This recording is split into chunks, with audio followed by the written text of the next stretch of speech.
देखो सबसे पहले जो हमारा पेज खुलता है एक्सेल का, वो सारे पेज ऐसे ही सेम दिखाई देते हैं, चाहे आप कंपनी में एक्सेल चलाओगे चाहे कहीं सीखने जाओगे। ठीक है, तो हम एक्सेल में सबसे पहले जानते हैं जो ये ABCD लिखा होता है यहाँ पे, इसे क्या कहा जाता है?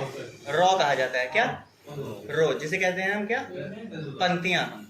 हिंदी में क्या कहते हैं? पंक्तियाँ। और जो ये 1 2 3 4 लिखा हुआ है इसे कहते हैं स्तंभ, यानी कॉलम। क्या कहते हैं? कॉलम, जिसे हम क्या कहते हैं? स्तंभ। ठीक है, आगे बढ़ते हैं। यहाँ पे कितने स्टेप्स दिखाई दे रहे हैं हमें? 1 2 3 4 5 6 7 टैब। ये जो ऊपर दिखाई देते हैं ना हमारे, ये टैब होते हैं, और इन पर क्लिक करने के बाद जो ये खुलते हैं हमारे मेन्यू, ये जो मेन्यू खुल रहे हैं हमारे, ये सारे मेन्यू हमारे रिबन पट्टी कहलाती हैं। क्या? रिबन पट्टी। अब यहाँ होम पे जाने के बाद जितने भी काम होते हैं हमारे, जो हमारे फ्रंट पे काम होंगे वो सारे होम से ही होंगे। लिखना हो गया, आप यहाँ पे फॉन्ट होता है आपका, ये देखो यहाँ पे फॉन्ट आप यहाँ से चेंज कर सकते हो, यहाँ से साइज चेंज कर सकते हो अपनी। ठीक है, यहाँ से भी आप लिखे हुए चीजों को अपना छोटा बड़ा अपने हिसाब से कर सकते हो। यहाँ से बॉर्डर, यहाँ से इटैलिक, यहाँ से अंडरलाइन करोगे। ठीक है, ये सारी चीजें होती हैं। आप सबसे पहले कोई भी डाटा बनाते हो, डाटा बनाने के लिए सबसे पहले क्या होता है? बॉर्डर लगा लेना। तो हम जाएंगे यहाँ पे बॉर्डर के पास, और एक यहाँ पे ऑप्शन आता है ऑल बॉर्डर का। ऑल बॉर्डर पे जाके हम क्लिक करेंगे। ऑल बॉर्डर के बाद हम ऐसे नहीं, ऐसे सिलेक्ट करने के बाद, सॉरी यहाँ पहले ऐसे सिलेक्ट कर लेंगे जितने में हमें डाटा बनाना है। उसके बाद यहाँ जाके देखो ये हाइड था अभी तक, अब शो होने लग गया ना। यहाँ जाके ऑल बॉर्डर कर लेते हैं, ये ऑल बॉर्डर हो गया आपका, उतना हाईलाइट हो जाता है जितने में बनाना है। फिर इतना हम सिलेक्ट करके इसे करते हैं यहाँ से मर्ज करने का मतलब ये होता है इतनी पूरी लाइन आपकी सफेद हो जाएगी। ठीक है, एक सेल का काम करेगी।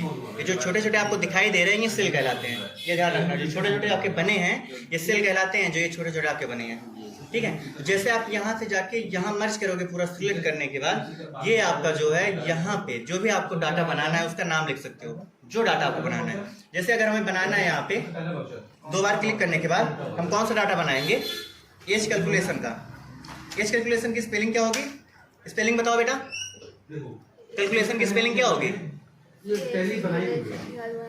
एज कैलकुलेशन की स्पेलिंग क्या होगी बताओ जल्दी से। कैलकुलेशन की स्पेलिंग क्या होगी?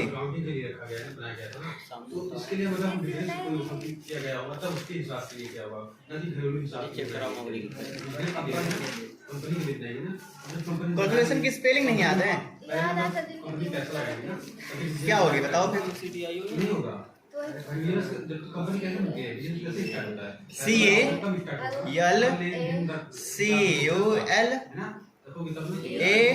CALCULATION, एज कैलकुलेशन हो गया हमारा। देखो यहाँ पे छोटा छोटा दिख रहा है ना, जो हमने लिखा है एज कैलकुलेशन, यहाँ छोटा छोटा दिख रहा है ना। अगर हमें इसे बड़ा करना है तो पहले हम किसी अदर सेल में क्लिक करेंगे, फिर उसी पे जाके क्लिक करने के बाद यहाँ से बड़ा करेंगे हम। ठीक है, ये बड़ा हो जाएगा। अगर इसे हमें मिडिल में करना है, साइड में कहीं भी रखना है, तो यहाँ पे ऑप्शंस आते हैं। मिडिल में करने के लिए देखो मिडिल हो गया। ठीक है, अगर साइड में रखना है तो उसी के नीचे ऑप्शंस आते हैं। ये साइड जाने के लिए, मिडिल में आने के लिए ये लेफ्ट साइड।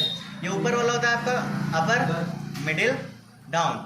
ठीक है, ये मिडिल में हो गया। हम मिडिल में यहाँ से कर देंगे। अब देखो इसको कलर भी कर सकते हैं हम अच्छे से। कलर करने के लिए हम यहाँ पे जाते हैं, यहाँ से आप टेक्स्ट को कलर कर सकते हो, जो आपका टेक्स्ट है। ठीक है, रेड कलर हमने कलर कर दिया, रेड कलर दिखाई दे रहा है। अगर इस बॉक्स को कलर करना है तो हम यहाँ चले जाएंगे, इसे फिल विद कलर कहते हैं। क्या कहते हैं? Fill with colour. यहाँ से आप कोई भी कलर चूज करके अपना कर सकते हो। देखो हमारा कलर ऐसे दिख रहा है। आगे बढ़ते हैं। अगर आज जानते हैं हम एज कैलकुलेशन कैसे करते हैं। ठीक है, आज हम पढ़ेंगे एज कैलकुलेशन के बारे में कि एज कैसे हम निकालें किसी की। तो यहाँ पे सबसे पहले हम लिखेंगे क्या? नेम। नेम डाल दिया हमने, इधर आ जाएंगे। यहाँ पर क्या लिखेंगे? किसी का नाम क्यों लिखेंगे? नेम में तो पहले ही लगा हुआ है। यहाँ पर हम लिखेंगे करंट डेट, करंट डेट नहीं सॉरी DOB, जब वो पैदा हुआ था। ठीक है, उसकी जन्म तिथि यहाँ पे लिखेंगे हम DOB, डेट ऑफ बर्थ। उसके बाद इधर आ जाते हैं यहाँ करंट डेट, आज की डेट, अगर हमें आज तक की निकालनी है तो। ठीक है,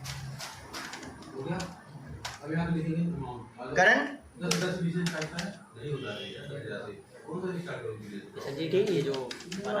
करंट डेट। ठीक है, देखो एक चीज आपको और ध्यान देना है। जैसे आप करंट डेट लिख रहे हो ना, तो यहाँ डेट दूसरे वाले सेल में चला जा रहा है, तो इसको हम यहाँ से सही कर सकते हैं। ठीक है, ऐसे खींच सकते हैं।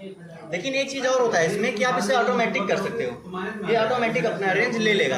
उसके लिए आपको क्या करना होगा, सबसे पहले आना होगा डाटा, यहाँ जो सीट लिखा हुआ है नीचे यहाँ कोने पे सीट लिखा हुआ है, सीट के पास आपको राइट बटन क्लिक करनी है माउस की, और यहाँ चले जाना है व्यू कोड पे।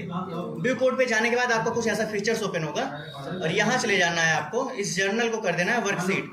ऐसा आपका आएगा कोडिंग करने के लिए। इस कोडिंग पे आपको लिखना है सेल्स, डॉट लगाना है, इंटायर लिखना है, इंटायर, फिर डॉट लगा देना है, फिर ऑटो फिट, ऑटो फिट,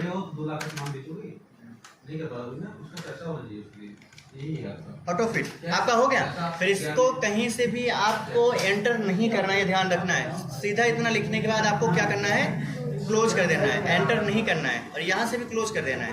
फिर ये ऑटोमेटिक जैसे आप एंटर करोगे वो ऑटोमेटिक अपने हिसाब से अपनी जगह ले लेगा। ठीक है, अब हम आगे बढ़ते हैं। यहाँ पे हम निकालेंगे उस व्यक्ति का डे, कितने दिन का हो गया है, ठीक है, डे, और यहाँ निकालेंगे हम क्या, मंथ, और यहाँ निकालेंगे ईयर। अब यहाँ से हम पहले नाम लिखेंगे किसी व्यक्ति का, जैसे हम लिख लेते हैं अमर, ठीक है, अमर का नाम लिखा हमने। उसकी डेट ऑफ बर्थ क्या होगी, मान लेते हैं उसकी डेट ऑफ बर्थ। एक चीज ध्यान देना है डेट ऑफ बर्थ में कि जो मंथ पहले लिखा जाता है, डेट बीच में लिखा जाता है और ईयर लास्ट में, ठीक है। जैसे मैंने यहाँ लिख दिया कि 05, ठीक है, ये आपका मंथ है 05, ठीक है, 23 तारीख 5वां महीना 2000, ठीक है। डेट जो होता है आपका पहले नहीं बीच में लिखा होता है, ये ध्यान रखना है। यहाँ पे आपको दिख रहा होगा 5/23/2000, तो 23 तारीख 5वां महीना 2000, ठीक है, ये होगा। नहीं, सीधा नहीं कर पाएंगे, वो आपको सेटिंग से जाके सही करना होगा फिलहाल। लेकिन आपकी जो सेटिंग फ्रंट में मिलेगी वो ऐसे ही मिलती है स्टार्टिंग में, वो आप सेटिंग से जाके अपना सही कर सकते हो। अगला आएंगे करंट डेट के लिए।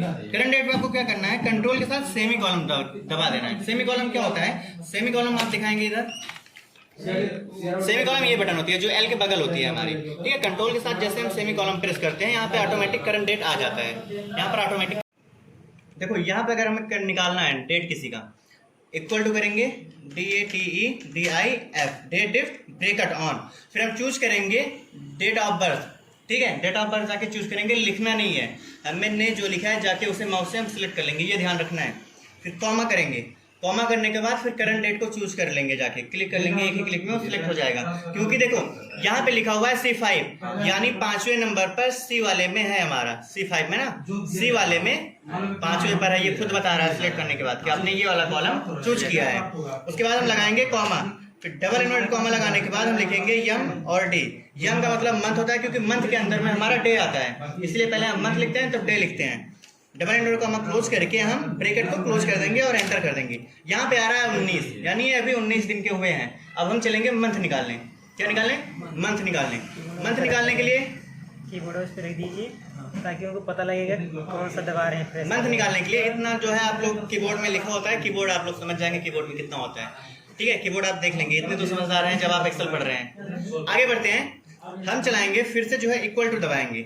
इक्वल टू दबाने के बाद हमारा जो आता है, फिर से हम लिखेंगे DATEDIF, डेट निकालेंगे सर। उसके बाद फिर हम निकालेंगे, ब्रैकेट ऑन करेंगे। अब हमें मंथ निकालना है ना, मंथ निकालने के लिए हम फिर से जाएंगे, चूज करेंगे क्या, DOV चूज करने के बाद हम कॉमा लगाएंगे, फिर चूज करेंगे करंट डेट, सेम ऐसे ही प्रोसेस है, फिर कॉमा लगा के फिर डबल इन्वर्टेड कॉमा। अब यहाँ पे चेंज होगा, यहाँ पे चेंज इसलिए होगा क्योंकि हमें मंथ निकालना है। जो हमारा मंथ आता है वो किसके अंडर में आता है, ईयर के अंडर में। तो हम ईयर YM लिखेंगे, डबल इन्वर्टेड कॉमा लगाएंगे और फिर उसे बंद कर देंगे, ठीक है, और एंटर कर देंगे। एक मंथ आ रहा है ना।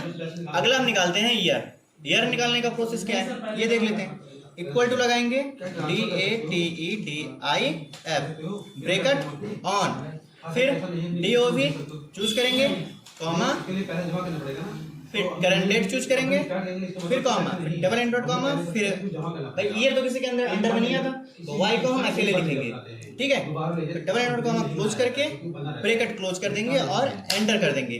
देखो अब ये आ गया अमर का 23 साल 1 महीना 19 दिन के हैं अमर, ठीक है। अगर किसी को अपना निकालना है तो देखो यहाँ पे अब हम निकालते हैं, क्या नाम है भैया आपका, अर्पित, ARPIT, अर्पित। एंटर करेंगे आपके डेट ऑफ बर्थ क्या है भैया? 4/6/2005। 4/6/2005, 6/4/2005। ठीक है, आज की करंट डेट आपको पता ही है। सेमी कॉलम के साथ, कंट्रोल के साथ सेमी कॉलम दबाएंगे हम। अब आते हैं यहाँ पे, हमें अब किसी और की डेट अगर निकालनी है तो यहाँ जाके हम जैसे देखो यहाँ गए जो हमने पहले चूज की थी, यहाँ जाने के बाद जैसे ही हमारा प्लस का निशान थोड़ा नीचे आके देखो पतला हो जाता है, एकदम पतला। इसको ऐसे ड्रैग करके हम नीचे खींच देंगे, आपका डेट आ गया। ऐसे यहाँ जाएंगे, यहाँ पे पतला ऐसे जैसे होता है, बीच में आ रहा है मोटा हो गया देखो प्लस का निशान ना, लेकिन जैसे यहाँ कोने पे आता है राइट साइड, नीचे कोने पे पतला हो जाता है, इसको ऐसे पकड़ के खींच देंगे नीचे तक, आपका निकल के आ जाएगा टोटल। आप हैं 18 साल 1 महीना 7 दिन, 18 साल 1 महीना 7 दिन के हैं। मतलब वो प्रोसेस कैसे लिखना? प्रोसेस आपको बार बार नहीं लिखने की जरूरत है, आप चाहें तो लिख सकते हैं, फिलहाल कोई दिक्कत नहीं है। लेकिन आपको क्या करना है, यहाँ के ऐसे यहाँ जब यहाँ बीच में रहोगे तो मोटा रहता है आपका प्लस का निशान, लेकिन जब यहाँ राइट साइड कोने में नीचे आ जाओगे ना तो ऐसे खींच दो, जहाँ तक खींच दोगे 0 आ जाएगा। ठीक है, हम किसी और का एक बार निकाल लेते हैं। जैसे कि हम लिखते हैं कोई भी डेट लिख देते हैं।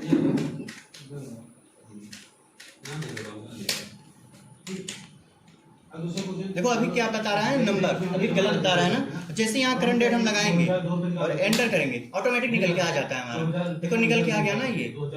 आप चाहो तो इसे कलर भी कर सकते हो, ये यहाँ पे ऐसे आके सॉरी ये नेम का आप जो है ये फॉर्मेट जो है आप ऐसे कलर कर सकते हो अलग से, जैसे मैंने पहले बताया था। आप इसे रेड में कर दो जो लिखा है, चाहे जो है आप ग्रीन में कर दो, नाम का सिंबल, और ये वाला आप ऐसे कर सकते हो, ये अपने हिसाब से आप बना सकते हो। नाम में सब में नाम में सब में होगा, आप जिसमें करना चाहो कर सकते हो, सिलेक्ट करने के बाद ही। लेकिन आप जिसमें चाहो अपना बना सकते हो, कोई दिक्कत नहीं है। आप अपने हिसाब से जिसको चाहो कर सकते हो, ठीक है। आप अपने हिसाब से सारा डाटा बना सकते हो। ये रहा आपका एज कैलकुलेशन। एज कैलकुलेशन कैसे की जाती है किसी व्यक्ति की, ठीक है, ऐसे होता है।